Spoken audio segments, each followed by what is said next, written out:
Hello friends, welcome to smart classes. मैं संदीप कुमार आप सभी का स्वागत करता हूं। दोस्तों, आप हाई स्कूल के विद्यार्थी हैं तो आप परीक्षा की तैयारी कर रहे होंगे और परीक्षा की तैयारी करते समय बहुत सारी बाधाएं आपके सामने आती होंगी। उन्हीं बाधाओं को दूर करने के लिए मैं एक छोटा सा प्रयास आपके लिए कर रहा हूं दोस्तों।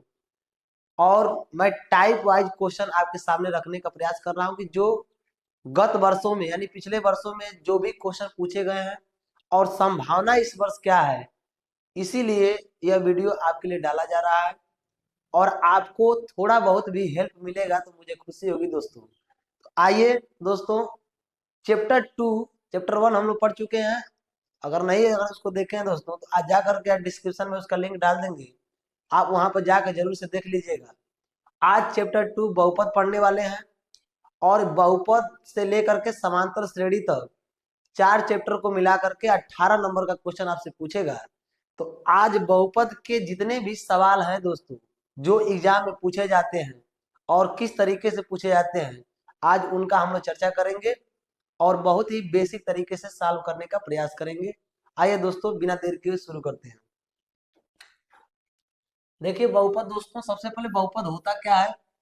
तो बहुपद आपको दोस्त बता दें कि चर राशि, ऐसी चर राशि जिसके ऊपर घात एक पूर्ण संख्या हो, ऐसी चर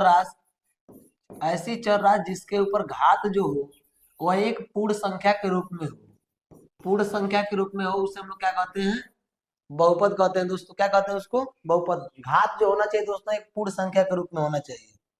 क्या होना चाहिए दोस्तों, घात जो होना चाहिए एक पूर्ण संख्या के रूप में होना चाहिए, उसे हम लोग क्या कहते हैं, बहुपद कहते हैं। इस चीज को आपको ध्यान रखना है।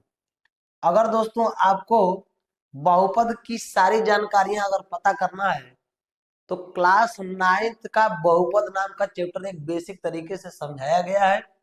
जा करके उसको भी हम डिस्क्रिप्शन में डाल देंगे लिंक उसका, और जा करके उसको अच्छे तरीके से समझ लीजिएगा, पूरा आपका कॉन्सेप्ट क्लियर हो जाएगा। आइए दोस्तों हम लोग क्वेश्चन पे समझते हैं।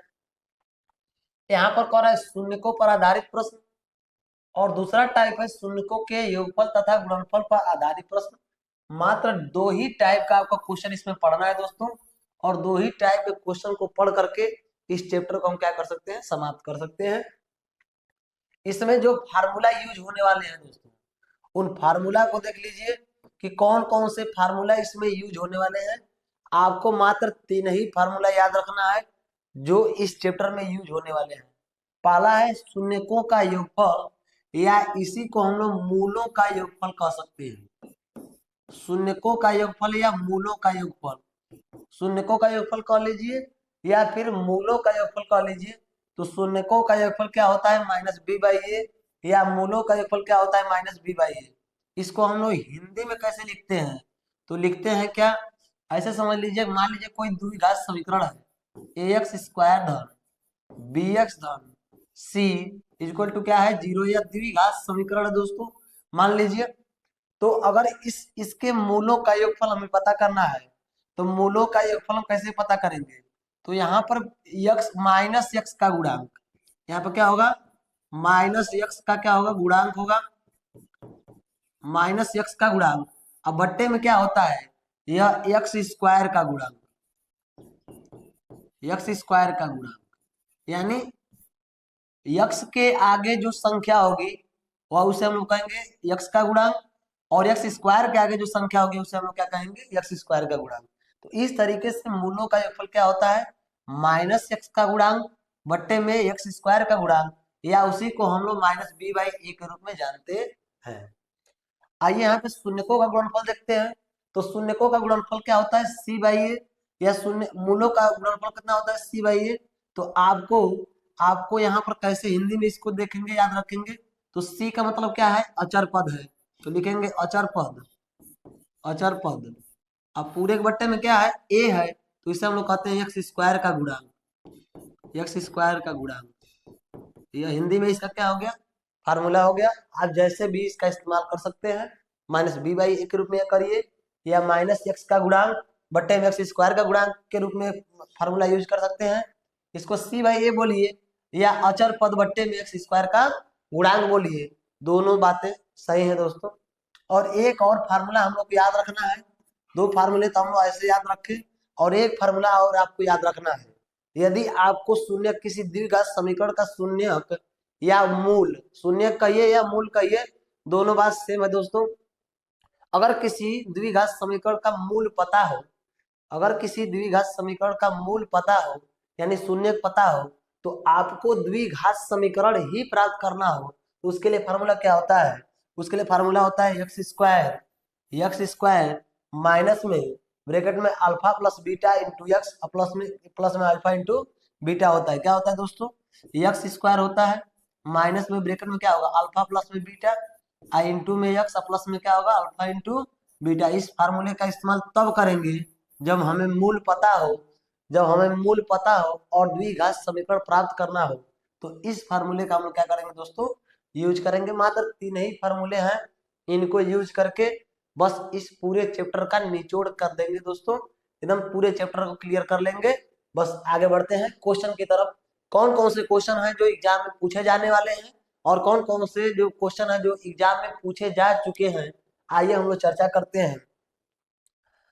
तो यहाँ पर देखिए दोस्तों, पहला क्वेश्चन दिया है टाइप 1 में, कह रहा है बहुपद इतना के शून्यक हैं, यानी एक द्विघात समीकरण दिया गया है, एक बहुपद दिया गया है, इसका क्या निकालना है?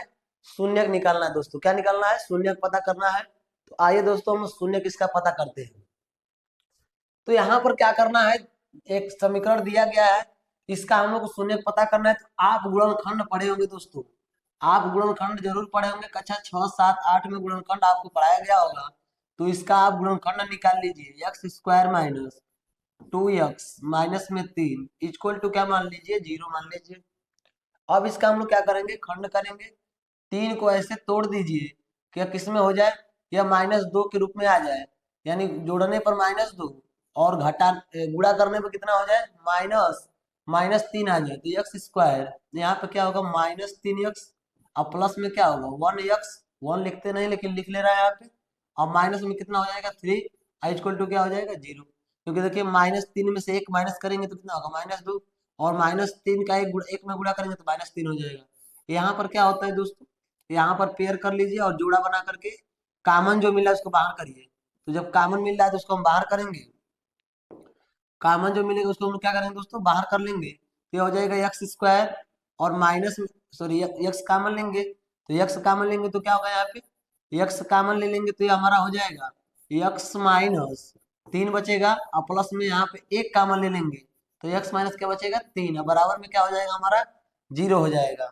तो यहाँ पर देखिए x-3 यहाँ भी है, x-3 यहाँ भी है, इसको जब हम कॉमन ले लेंगे तो x-3 और दूसरे ब्रैकेट में क्या बचेगा? तो यहाँ x और प्लस में क्या बचेगा? 1 बच जाएगा, और बराबर में क्या होगा? 0 होगा। क्या होगा दोस्तों? बराबर में 0 हो जाएगा। अब बारी बारी से सबके बराबर में क्या मानिए? 0 मानिए। तो x-3 बराबर 0, तो x का मान कितना निकल के आएगा दोस्तों? 3 निकल करके आ जाएगा। कितना निकल के आएगा? 3। और x+1 बराबर 0, तो x+1 बराबर अगर 0 मानते हैं तो x का मान कितना निकल करके आएगा? -1 निकल के आएगा। यही दोस्तों क्या होंगे? x के जो मान निकल करके आए हैं, x के जो मान निकल करके आए हैं वही हमारे क्या होंगे? शून्यक होंगे। शून्यक होंगे या शून्यक या मूल होंगे। क्या होंगे? शून्यक या मूल होंगे। कौन कौन होंगे? 3 और -1, यही क्या है? इसके शून्यक हैं। आपको अच्छे तरीके से याद रखना है दोस्तों, इसी तरीके से हम किसी भी शून्य को निकाल सकते हैं। शून्य क्या होता है दोस्तों? शून्य को वह संख्या है जिसका मान इसमें रखने पर यह शून्य हो जाएगा। क्या हो जाएगा दोस्तों? शून्य का मतलब यह है कि अगर इसके मान को, इस शून्य को इस द्विघात समीकरण में अगर रख दिया जाए तो वह क्या हो जाएगा दोस्तों? शून्य हो जाएगा। इसलिए इसका नाम ही शून्यक है दोस्तों। क्या है? शून्यक है। आइए दूसरा क्वेश्चन देखते हैं।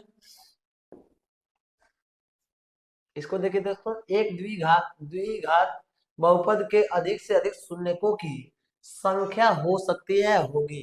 आपको एकदम याद रखना है दोस्तों, ये पूछा गया है कई बार क्वेश्चन, इसको आपको याद रखना है। क्या याद रखना है? कि कभी भी द्विघात बहुपद का जो शून्यकों का संख्या होगा हमेशा 2 होगा दोस्तों। कितना होगा? हमेशा 2 ही होगा। याद रखना है एकदम इंपॉर्टेंट रूप में, कि किसी भी द्विघात समीकरण का या द्विघात बहुपद का जो शून्यकों का संख्या होगा हमेशा 2 होगा दोस्तों। कितना होगा? 2 होगा। आइए दोस्तों अगले क्वेश्चन की तरफ बढ़ते हैं। इस टाइप का क्वेश्चन 19 में पूछा था और फिर जाकर के 24 में पूछ दिया दोस्तों। तो आप याद रखेंगे ऑब्जेक्टिव टाइप क्वेश्चन यहाँ से बनते ही बनते हैं। अगला क्वेश्चन क्या है, कोरा द्विघात बहुपद का आलेख है। आलेख दे देगा, आपसे पूछेगा दोस्तों कि यह बताइए कि यह द्विघात बहुपद है कि नहीं है। तो आपको क्या करना है, मैं कॉन्सेप्ट क्लियर कर दे रहा हूं। आपको करना क्या है, यहाँ पे आपको कुछ नहीं करना है, बस ध्यान देना है। यहाँ पे देखिए कैसे, एक रेखा यहाँ हो गया, एक रेखा यहाँ होगा। आपको पता है दोस्तों, इसको हम लोग क्या कहते हैं, इसको हम लोग कहते हैं यक्ष अक्ष। क्या कहते हैं, इसको हम लोग कहते हैं यक्ष अक्ष। ये हमारा क्या है, वाई अक्ष, वाई अक्ष है। तो आप ध्यान दीजिएगा, इस यक्ष यक्ष अक्ष को, यक्ष अक्ष को कोई अगर कर्व है, अगर जितनी भागों में काटेगी उसके उतना ही क्या होंगे दोस्तों, शून्यक होंगे। क्या होंगे, उसके उतना ही क्या होंगे दोस्तों, शून्यक होंगे। तो क्या होगा, देखिए मान लीजिए यहाँ से कोई ऐसे कर्व बना हुआ है, ऐसे कोई कर्व बना हुआ है। तो आप देखिए यक्ष अक्ष को वह कितने बार काटा है। तो यहाँ देख रहे हैं, एक बार यहाँ काटा है और एक बार यहाँ काटा है। कितनी बार काटा है, 2 बार काटा है। तो 2 बार काटा है तो इसके शून्य कितने होंगे, 2 होंगे। अर्थात यह जो आलेख होगा वह द्विघात बहुपद को दर्शाएगा। किसको दर्शाएगा, द्विघात बहुपद को दर्शाएगा। इस तरीके क्वेश्चन आपसे पूछे जा रहा है दोस्तों। यह 19 में भी पूछा था, 24 में भी पूछा था इस तरह से क्वेश्चन। आप बिल्कुल टेंशन न लीजिएगा, बस इस यक्ष अक्ष को देखिएगा, यह कितने भागों में काटा गया है। अगर 2 बार काटा है तो द्विघात बहुपद होगा, 3 बार काटा है तो त्रिघात बहुपद होगा। आपको केवल द्विघात बहुपद याद रखना है, आपका वही क्या हो जाएगा, आंसर हो जाएगा। आइए दोस्तों अगले क्वेश्चन को देखते हैं। अगला क्वेश्चन क्या है, यदि द्विघात बहुपद k minus 1 into x square plus के एक्स प्लस 1 के शून्यकों में से एक शून्यक -3 है तो k का मान ज्ञात कीजिए। तो ऐसे दोस्तों, ऐसे क्वेश्चन को हम लोग कैसे सॉल्व करेंगे, इसको ध्यान दीजिएगा। आपको एक शून्यक दिया है और दूसरा शून्यक के बारे में जब भी पूछे या k का मान जब भी निकालने के लिए कहे, तो आप सबसे पहले उस समीकरण के बराबर में क्या मानिए, उस समीकरण के बराबर में 0 मान लीजिए। क्या मान लीजिए दोस्तों, उसके बराबर में आप 0 मानिए। उसके बराबर में आपको 0 मानना है, बराबर में हमने 0 मान लिया।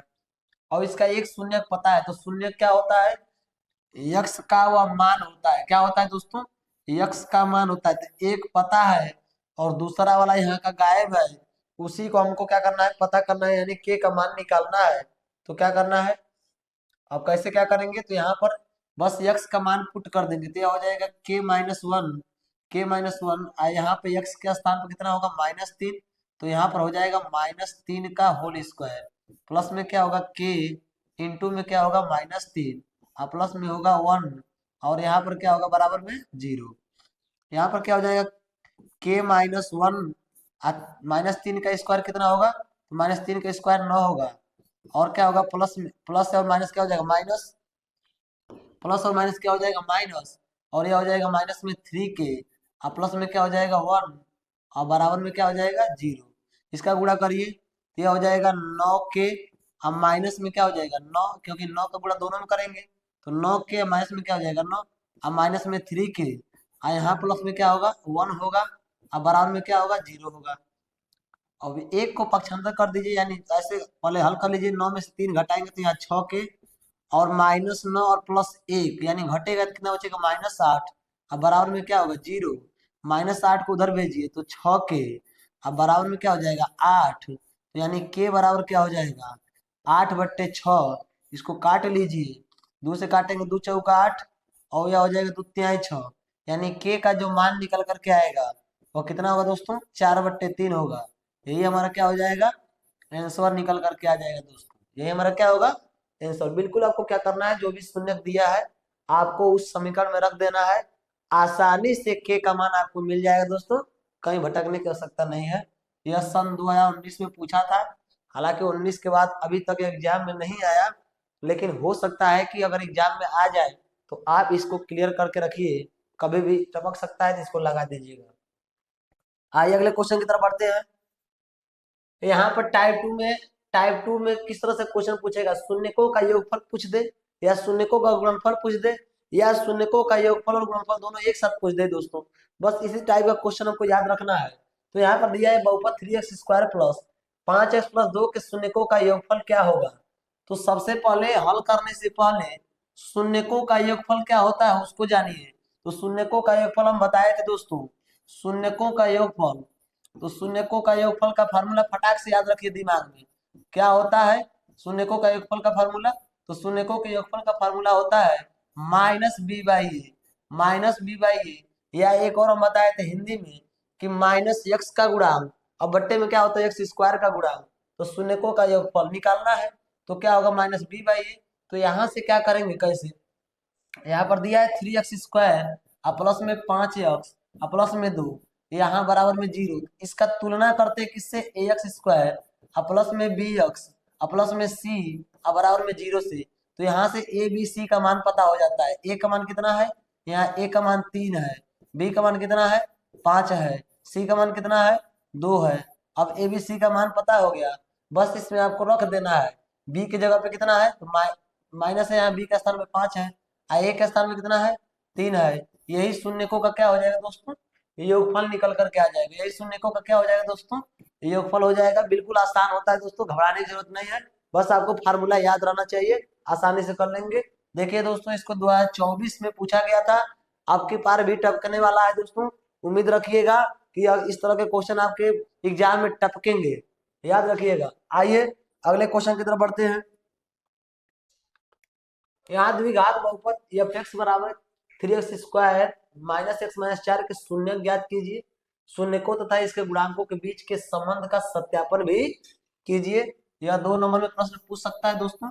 आइए इसको हम क्या करते हैं, सॉल्व करते हैं। 19 में 24 में इसका एंट्री हो गया है दोस्तों, हो सकता है 2025 में भी इसका एंट्री हो जाए। तो यहाँ पर सबसे पहले इसका हम शून्य पता करेंगे। तो लिखेंगे 3x² माइनस में x माइनस में 4, इसका हमें शून्य पता करना है। तो पहले शून्य निकाल लीजिए। गुणनखंड जानते हैं, इसका जब मल्टीप्लाई करेंगे तो 12 होगा। 12 को ऐसा तोड़ दीजिए, 12 को ऐसा तोड़िए कि बीच में हमारा कितना हो जाए -x आ जाए। तो इसको माइनस में 4 रखिए और इसको गुणे में क्या रखिए 3 रखिए। तो -4 में से 3 जब घटाएंगे तो -1 आ जाएगा, गुणा करेंगे तो माइनस में क्या हो जाएगा 4 हो जाएगा। यह हो जाएगा हमारा 3x² और माइनस में क्या होगा 4x और प्लस में क्या होगा 3x और माइनस में कितना होगा 4 बराबर में 0। यहाँ पर कॉमन ले लीजिए, जब कॉमन लेंगे तो x कॉमन निकल जाएगा। तो 3x माइनस में क्या बचेगा 4 और प्लस में यहाँ एक कॉमन लेंगे तो 3x माइनस में क्या होगा 4 और बराबर में क्या हो जाएगा 0। क्योंकि यहाँ कुछ भी कॉमन ना दिखता हो दोस्तों, एक कॉमन ले लीजिएगा और वह जो संख्या है उसको उतार लीजिएगा। यहाँ पर 3x और माइनस में 4 एक कोष्टक में और दूसरे कोष्टक में क्या हो जाएगा x+1, यानी यह दोनों सेम सेम है तो एक बार लिखा जाएगा और x+1 यहाँ हो जाएगा, बराबर में क्या हो जाएगा 0 हो जाएगा। एक बार इसके बराबर 0, एक बार इसके बराबर 0 निकालिए। तो 3x-4 बराबर 0 अगर मानते हैं तो x का मान कितना निकलेगा 3x बराबर 4 और यहाँ x बराबर कितना हो जाएगा 4/3 हो जाएगा दोस्तों। क्या हो जाएगा 4/3, क्योंकि 3x में 4 -4 को पक्षांतर करेंगे तो +4 और यहाँ गुणा है तो क्या चला जाएगा भाग में चला जाएगा। इसका एक शून्य क्या हो गया, x+1 बराबर 0 मान लिए तो x बराबर कितना हो जाएगा -1 आ जाएगा। ये दूसरा शून्य हो गया।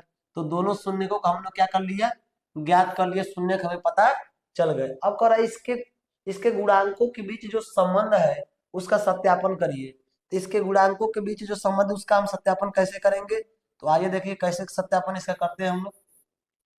आप लोग क्या पता है कि मूलों का योगफल क्या होता है, शून्यकों का योगफल या मूलों का योगफल। तो मूलों का योगफल आपको पता है, मूलों का योगफल आपको पता है कितना होता है, तो -b/a होता है। क्या होता है दोस्तों -b/a होता है।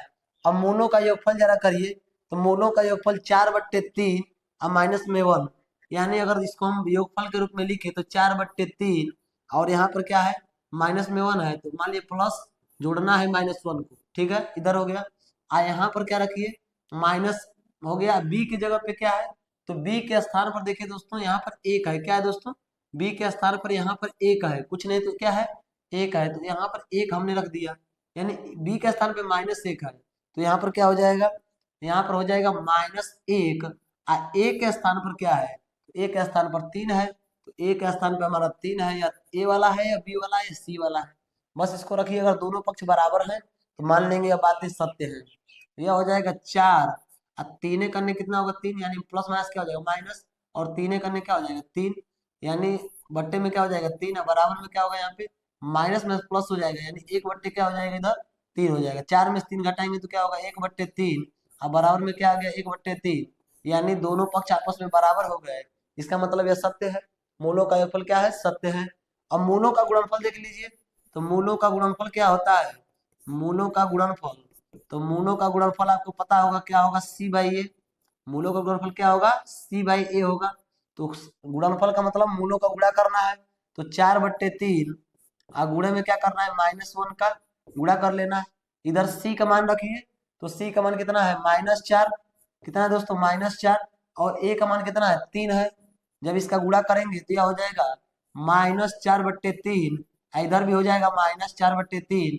क्या यह दोनों पक्ष आपस में बराबर हैं, बिल्कुल सर बराबर है। तो हमारी क्या हो गई, यह सत्यापित हो गए। क्या हो गए दोस्तों, सत्यापित हो गए हमारे यह, कि हाँ यह इसके बीच संबंध सही है, कोई दिक्कत वाली बात नहीं है, सत्यापित है सब, कोई दिक्कत नहीं है इसमें। आइए अगला क्वेश्चन क्या है, यहाँ पर भी वही क्या करना है, सेम प्रोसीजर है दोस्तों। उस जो क्वेश्चन अभी पिछले टर्म में हमने हल किया है, सेम तरीके से इस क्वेश्चन को क्या करेंगे हल कर लेंगे। आपको यह होमवर्क के रूप में दिया जा रहा है, आप इसको जरूर से कर लीजिएगा। एकदम आपको मेहनत करना है, एकदम 2024 में एक क्वेश्चन पूछा गया है, अभी हमने एक क्वेश्चन बताया, उसी के हिसाब से इस क्वेश्चन को क्या कर सकते हैं दोस्त, सॉल्व कर सकते हैं। बहुत ही आसान है, आसानी तरीके से सॉल्व हो जाएगा। आइए दोस्तों इसके अगले टाइप को देखते हैं। यह हमारा क्या है, लास्ट क्वेश्चन है, और कह रहा है कि एक द्विघात बहुपद जिसके शून्यक 5 और -3 है वह है, यानी वह द्विघात समीकरण है क्या, जिसके शून्यक पता है और उसका द्विघात समीकरण पता करना है। 17 में पूछा था दोस्तों, 19 में पूछा था, लेकिन इस समय एग्जामिनर का ध्यान इस पर नहीं है। लेकिन हो सकता है कि 2025 में अगर ध्यान पड़ गया तो आपका ध्यान उधर नहीं जाएगा, समस्या हो जाएगा। इसलिए हम याद दिला दे रहे हैं, इसको हल करना ही करना है। तो देखिए दोस्तों, ये द्विघात समीकरण प्राप्त करने के लिए हमारे पास फॉर्मूला क्या है, द्विघात समीकरण प्राप्त करना हो, द्विघात समीकरण यदि प्राप्त करना हो तो उसके लिए फॉर्मूला क्या है, उसके लिए फॉर्मूला है x² माइनस ब्रैकेट में क्या होता है अल्फा प्लस में बीटा, इंटू में क्या होता है x, इंटू में x, प्लस में क्या होगा अल्फा इंटू बीटा है, क्या है अल्फा इंटू बीटा। बस यह अल्फा का मान है दोस्तों, हाई किसका मान है बीटा का मान है, बस आपको पुट कर देना है। तो यह हो जाएगा x² माइनस अल्फा के स्थान पर 5 और प्लस में बीटा के स्थान पर -3, और यहाँ पर क्या हो जाएगा दोस्तों -3, और यहाँ इंटू में x प्लस में अल्फा के स्थान पे 5 और बीटा के स्थान कितना रखेंगे -3 रख देंगे, हल कर देंगे। यह हो जाएगा x² माइनस, इसको जब हल करेंगे तो क्या हो जाएगा 5 और -3 घटेगा कितना बचेगा 2, और इंटू में क्या होगा x, और यह हो जाएगा हमारा प्लस माइनस क्या हो जाएगा -5 कितना हो जाएगा दोस्तों 15 हो जाएगा। यह हो जाएगा x² अब माइनस में 2x, अब माइनस में कितना हो जाएगा दोस्तों 15। यही हमारा द्विघात समीकरण होगा जिसके शून्यक या मूल 5 और -3 होंगे। क्या होंगे दोस्तों 5 या -3 होंगे। यही ऐसा द्विघात समीकरण है जिसके शून्यक कह लीजिए या मूल कह लीजिए या अल्फा और बीटा कह लीजिए, कौन होंगे 5 और -3 होंगे। उम्मीद करते हैं दोस्तों इस टाइप के क्वेश्चन आपसे छूटेगा नहीं, और बस इतना ही इस चैप्टर से आपको पढ़ना है। बिल्कुल आप घबराइए नहीं दोस्तों, मैं एक एक चैप्टर का निचोड़ आपके सामने रख दूंगा, आपको उसको घोर करके पी लेना ही पी लेना है, तभी जाकर के आप एग्जाम में बैठिएगा। मैं आपके साथ हूँ, क्या आप हमारे साथ हैं? यदि आप हमारे साथ हैं तो हमारे चैनल को सब्सक्राइब करिए, दोस्तों के पास शेयर करिए, और लाइक करिए, कमेंट करिए कि क्या आपको वह चीज़ें समझ में आ रही हैं कि नहीं आ रही हैं। अगर नहीं आ रही हैं तो मैं और बेहतर तरीके से समझाने का प्रयास करूंगा दोस्तों। जो भी कमियां हो कमेंट बॉक्स में जरूर डालिए, जिसको मैं पढ़ करके आपको जो भी समस्याएं हैं उन समस्याओं का मैं निदान कर सकूं। मिलते हैं दोस्तों नेक्स्ट वीडियो में, तब तक के लिए जय हिंद जय भारत दोस्तों।